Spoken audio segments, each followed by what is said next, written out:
السلام علیکم ورحمۃ اللہ۔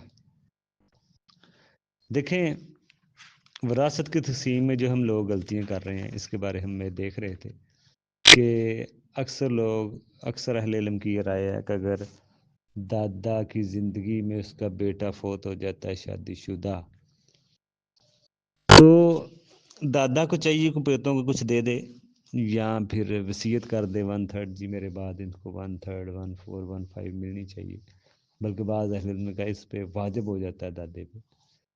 لیکن اگر دادے کا ایک ہی بیٹا تھا تو پھر ظاہری بات ہے دادا کے انتقال کے ٹائم اس کا بیٹا تو نہیں ہے تو پوتے کو چلا جائے گا حصہ۔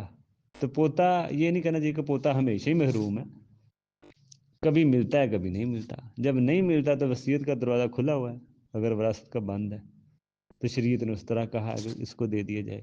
اب مسئلہ دادی دادے کا کہ وہ علم سیکھتے نہیں ہیں، وہ علم سیکھتے نہیں ہیں تو جب وہ علم ہی نہیں سیکھتے تو پھر ان کی غلطی ہے۔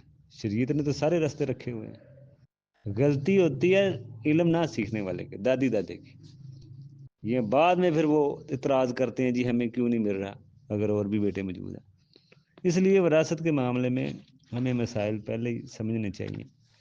اسی طرح ہم نے ایک مسئلہ ذکر کیا تھا کہ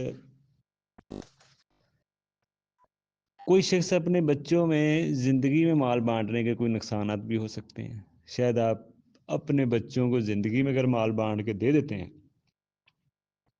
ہو سکتا ہے کہ کل کو وہ آپ کی بات ہی نہ سنیں، مال تو ان کو مل گیا۔ اکثر تو ماں باپ کی خدمت ہی لوگ مال کی وجہ سے کرتے ہیں، آج کل اولاد کا وہ بھروسہ نہیں ہے۔ تو اس لیے یہ بھی ایک نقصان ہے، آپ کی اولاد نافرمان ہو سکتی ہے اور آپ کو گھر سے بھی نکال سکتی ہے، آپ کو ضرورت پڑ سکتی ہے مال کی، شاید اولاد آپ پہ خرچ نہ کرے، چھوڑ کے چلی جائے، ہوتا ہے ایسے۔ اسی طرح بیٹوں کا بھی نقصان ہے، اس میں بیٹوں کا حق مارا جاتا ہے۔ حالانکہ بعد میں اگر تقسیم ہو وراثت میں تو بیٹوں کو ڈبل ملے، زندگی میں تو برابر برابر مل رہا ہے اپنی بہنوں جتنا، لیکن بعد میں اگر تقسیم ہو تو ان کو زیادہ ملے۔ یہ بھی اگر بیٹوں کو مسئلے کا پتہ چل جائے تو شاید وہی زندگی میں تقسیم ہونے ہی نہ دیں، وہ یہی کہیں کہ بعد میں دیکھا جائے گا، ابھی آپ رہنے دیں، خود ماں باپ کو روکے تقسیم کرنے۔ اس لیے لوگ اس کے بارے میں کم ہی علم حاصل کرتے ہیں، بعد میں پھر ان کے جھگڑے شروع ہو جاتے ہیں، زندگی میں جھگڑے شروع ہو جاتے ہیں علم نہ سیکھنے کی وجہ سے۔